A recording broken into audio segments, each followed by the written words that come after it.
Hey, what is up, everybody? This is Stevie Breach coming to you here today. Lots of rumors buzzing around in WWE today, and the past few days. Ever since the whole UFC and WWE agreement was made on Brock Lesnar fighting at UFC 200, there's been lots of rumors flying around. Basically, a lot of people think as a part of the deal is that basically UFC and WWE have come to some sort of a talent exchange, where UFC fighters will be allowed to appear on WWE events, and the opposite way around. I don't really know anyone else that UFC would want to take from WWE. Obviously, Brock Lesnar has a big history as a part of the company. I don't think they're going to be wanting this stage events where it's sort of like UFC fighter versus WWE fighter in the octagon, where they take someone like Sheamus. I think that WWE honestly has more to lose in this, if that's the way that they were going to go.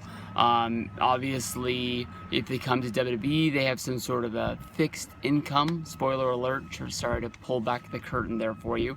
But lots of people think that maybe this is repayment from Ronda Rousey appearing at WrestleMania 31, which is something that Dana White did have to sign off on. But at the same time, Dana White's never come out and said that he doesn't like professional wrestling. Dana White and Vince McMahon have meetings normally to work out when events are going to be, to make sure that you don't double stack a big UFC show against the SummerSlam. Obviously, it hurts pay-per-view buys of people that would normally buy both shows if they were on different weekends, but obviously would not be able to buy them if they were set on the same weekend. And that cable bill comes in the mail. That sucks. That's one of the greatest things about the WWE Network.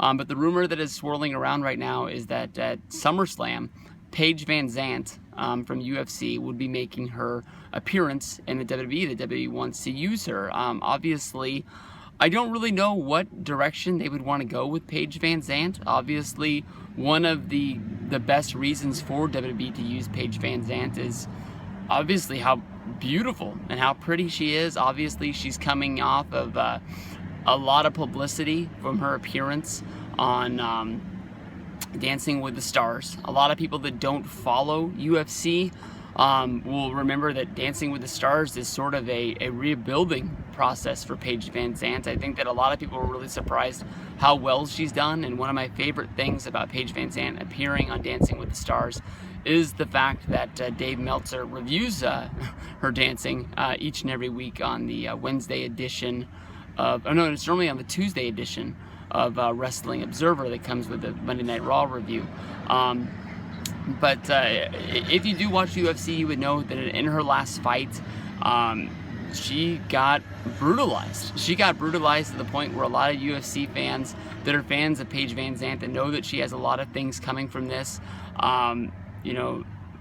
they were saying, why would she do this? I mean, obviously, Paige VanZant has skills. She is somebody that UFC was looking to push to being one of the major stars in the women's division. But, it's only one loss. Ronda Rousey has a loss as well. It didn't really work out. I'm not saying that she's a bad fighter. She'd probably kick my ass with all the skills she's got. But it is what it is. I don't know if it's just WWE looking at the ratings that Dancing with the Stars comes with. Obviously, they really dropped the ball. WWE sent the long-legged chick, Stacy Keibler. I believe she was on the first season of Dancing with the Stars way back in the day. WWE used to cover her dancing on there each and every week, and then at the time the show ended, her contract ended at the same time. And as far as I know, she's never made an appearance coming back to the company.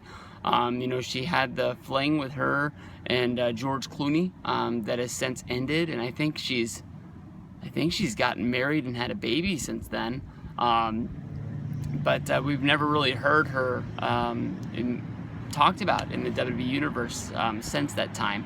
I don't know if this is her bringing her in. Obviously, the plan was if Ronda Rousey was going to do WrestleMania 32, this was, of course, before her loss to Miesha Tate, and then she sort of went on her find herself deal where she went to go make some movies and so on and so forth. But a lot of people thought the rumor was that Ronda Rousey was going to come fight against Stephanie.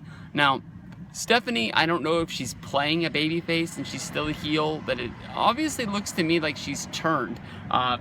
Stephanie is, sort of told Charlotte to her face that she's a disgrace to the WWE and she's a disgrace to being the women's champion. To me, honestly, that was the exclamation point of the direction they're going with Stephanie, that Stephanie is a babyface now. A lot of people thought with the book deal that she'd be a babyface because the book would sell better if she was a good person and people could relate to her.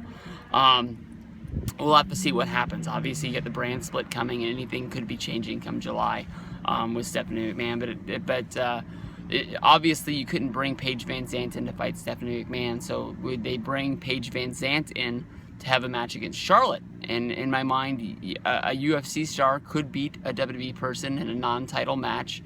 But then where does WWE pick up the pieces from there?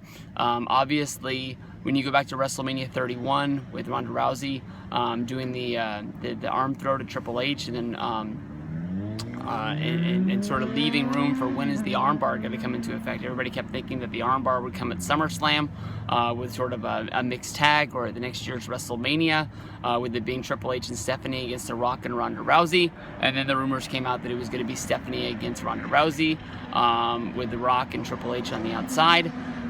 Neither one of those came out, but we'll have to see. Paige VanZant versus Charlotte is obviously the only thing that I could think of, but everyone has been saying for months and months and months that it's Sasha Banks' turn at WrestleMania. I'm sorry, at SummerSlam, and that's when she's going to move to the forefront of the women's division. But she's only wrestled on TV once in the last few months, and it's been on Main Event. She hasn't been on Raw. She hasn't been on SmackDown. There was word that she got an injury by being hit in the head by a referee.